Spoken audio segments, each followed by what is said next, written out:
Guys আজকে তোমাদের সামনে আমি নিয়ে চলে এসেছি একটা কবিতা, যেটা আমার বউ আমাকে সব সময় শোনায়। ঠিক আছে, কবিতা কি আমি জানি না, তবে সব সময় শোনাই। তো তোমরা শোনো কবিতাটা, খুব মন দিয়ে শোনো।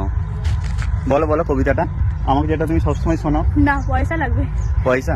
না আচ্ছা, কত টাকা লাগবে? না না, আমি সবার কাছে বলতে পারবো না। আচ্ছা আচ্ছা, ও যদি কবিতাটা বলে তোমাদের সামনে, আমি এটা পুরো মানি ব্যাগে টাকা আছে সব দিয়ে দিলাম। নাও। সত্যি? হ্যাঁ, সব তোমার। শোনাও। দাঁড়াও, আগে কত আছে দেখে নি গাইস। বেশি টাকাই নেই, তা আছে দেখতে পেয়েছি।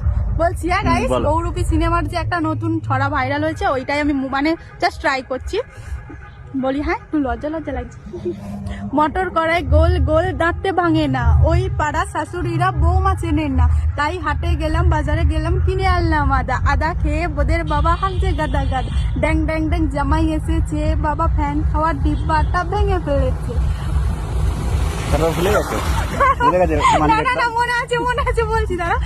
হ্যাংচার ফুল থোকা থোকা কানে গুজেছি, বর্তমানে টিলায় গিয়ে লুচি ভেজেছি, এই বেশি টাকাস না, বিয়ে দিয়ে দেবো, কেন্দ্রে মরে যাবে।